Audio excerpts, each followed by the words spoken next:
Good evening to all my loving students. Welcome back to my channel professor फंकेश।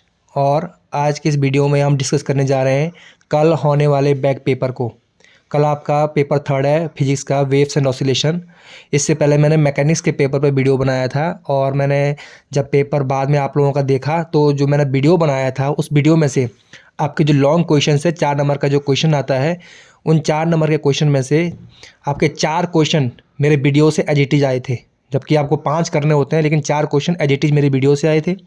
और उसी तरह से 2 मार्क्स के आपको 7 क्वेश्चन करने होते हैं, उसमें से भी 3 क्वेश्चन मेरी वीडियो से एज इट इज आए थे। तो जिन्होंने वीडियो को ढंग से देखा होगा, उसमें एनालाइज किया होगा, उनको बेनिफिट मिला होगा। जिन्होंने नहीं देखा होगा, एनालाइज नहीं किया होगा, उनको क्या बेनिफिट मिलेगा। इसी के साथ ही मैंने कुछ क्वेश्चंस, मैं चूँकि विंटर वैकेशन चल रहा है सभी को पता है, आउट ऑफ स्टेशन हूँ, मेरे पास कोई बुक वगैरह नहीं है।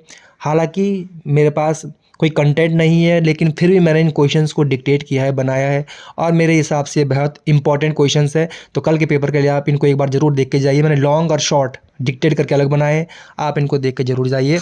आज दिनांक है 16 जनवरी 2023, दिन है सोमवार। BSc first year back paper waves and oscillations की मैं बात कर रहा हूँ। सबसे पहले बात करूँगा मैं लॉन्ग क्वेश्चंस की। लॉन्ग क्वेश्चन में पहला क्वेश्चन है discuss Lissajous figure. Lissajous figure क्या होता है। आगे क्वेश्चन है if two simple harmonic motion at right angles to each other having different amplitude and periods in the ratio 1:2 और frequencies in the ratio 2:1। ये पूरा 4 नंबर का क्वेश्चन है कि लिसाजस फिगर क्या होता है और यदि उसमें ये ऐसी कंडीशन आती है तो उस केस में आप उसे कैसे डिस्क्राइब करोगे। दूसरा क्वेश्चन है, ये सारे लॉन्ग क्वेश्चन है, 4 नंबर के क्वेश्चन है। दूसरा क्वेश्चन है what is meant by damped harmonic oscillator. Damped harmonic oscillator से आप क्या समझते हैं। आगे है right the differential equation for it. इसके लिए आपको डिफरेंशियल इक्वेशन डिराइव नहीं करनी है बल्कि लिखनी है। और फिर आगे कहता है find its solution in over damped and under damped condition. इसके लिए सॉल्यूशन फाइंड करना है आपको ओवर डैम्प्ड कंडीशन में और अंडर डैम्प्ड कंडीशन में। इंपॉर्टेंट क्वेश्चन से करके जाइएगा।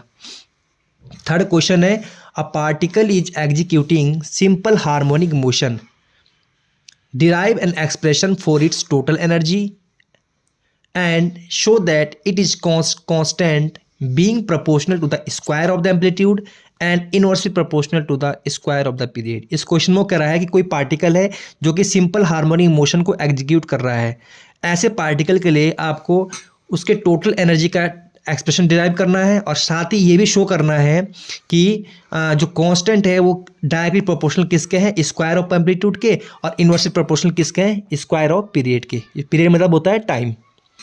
चौथा क्वेश्चन है show that the group velocity of the wave packet of matter wave is equal to the velocity of particle associated with the matter wave.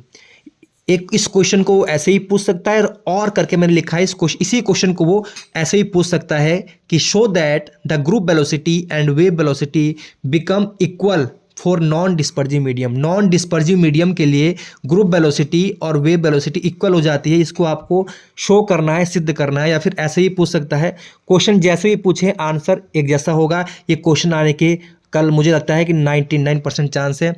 बाकी paper बनाने वाले को पता होगा, लेकिन जो मेरा अपना जनरल आइडिया है, जो मेरा अपना विवेक कहता है, वो मैं डिस्कस कर रहा हूँ। फिफ्थ क्वेश्चन है give Fourier analysis of saw tooth wave और ट्रायंगुलर वेव। आपके सिलेबस में 2 वेव है, एक सॉ टूथ वेव है, एक ट्रायंगुलर वेव है। तो मुझे लगता है कि इस क्वेश्चन को भी इस बार वो पूछ सकता है कि दोनों में से एक पे पूछेगा कि सॉ टूथ वेव का फोरियर एनालिसिस बता दीजिए या फिर ट्रायंगुलर वेव का। या ये भी लिख सकता है कि right a short note on triangular wave या सॉ टूथ वेव। किसी भी तरह से क्वेश्चन को घुमा सकता है लेकिन आंसर बिल्कुल एक जैसा ही होगा।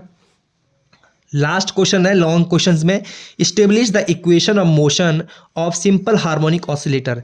सिंपल हार्मोनिक ऑसिलेटर आपको पता ही है, क्वांटम मैकेनिक्स की जान होती है एक तरह से। तो सिंपल हार्मोनिक ऑसिलेटर के लिए आपको इक्वेशन ऑफ मोशन को डिराइव करना है, इस्टेब्लिश करना है। और आगे कहता है वो solve it and hence derive expression for its velocity period and frequency. साथ ही इसकी वेलोसिटी क्या होती है, इसका टाइम पीरियड क्या होता है, इसकी फ्रीक्वेंसी क्या होती है, उसके लिए भी आपको एक्सप्रेशन डिराइव करना है। तो ये टोटल 6 क्वेश्चन जो है मैंने आपके लिए तैयार किए हैं और इसमें से आपको एग्जाम में 5 करने होते हैं। आप देखते हैं इसमें से कितने आपके आते हैं, लेकिन आपको ये प्रिपेयर करके जाना जरूरी है। इसी के साथ मैंने शॉर्ट क्वेश्चन भी आप लोगों के लिए तैयार किए हैं। ये शॉर्ट क्वेश्चंस कुछ इस प्रकार से हैं। शॉर्ट क्वेश्चंस में पहला क्वेश्चन है, define simple harmonic motion, what are physical characteristics of simple harmonic motion. Simple harmonic motion क्या होता है और इसके फिजिकल कैरेक्टरिस्टिक्स क्या होते हैं। दूसरा क्वेश्चन है, what do you understand by time of reverberation. ये क्वेश्चन आ सकता है, टाइम ऑफ रिवर्बरेशन से आप क्या समझते हैं, या ऐसे भी कैसे लिख सकता हो कि राइट ऐसे ऑन टाइम ऑफ रिवर्बरेशन, कैसे ही पूछ ले answer should be same. Third question है, what is group velocity. Group velocity को हम वीजी से डिनोट करते हैं। आगे वो कहता है कि how phase velocity is related with it. Group velocity से आप क्या समझते हैं और फेज वेलोसिटी जो है कैसे ग्रुप वेलोसिटी से रिलेटेड है, संबंधित है, इसको आपको 2 नंबर में बताना होगा।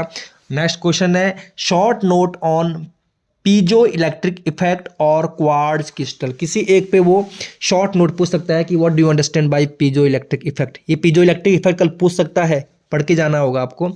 नेक्स्ट क्वेश्चन है, define relaxation time and quality factor Q of damped harmonic oscillator. 2-3 प्रकार के ऑसिलेटर है आपके सिलेबस में, simple harmonic, damped harmonic, forced harmonic.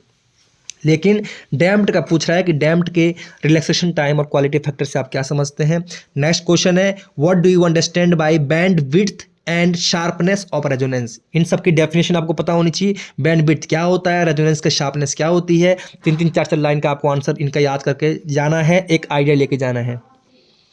Next question है, डिफाइन वेव वेलोसिटी और फेज वेलोसिटी। वेव वेलोसिटी बोल लो चाहे फेज वेलोसिटी बोल लो, इससे आप क्या समझते हैं, इसकी डेफिनेशन आपको तैयार करके जाना है, इसका फॉर्मूला तैयार करके जाना है।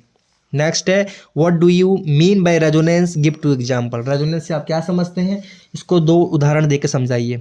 नेक्स्ट है, फूरियर थ्योरम क्या होती है, determine the value of Fourier coefficient. Fourier coefficient का वैल्यू निकालनी है और फूरियर थ्योरम क्या होती है इसकी स्टेटमेंट देनी है।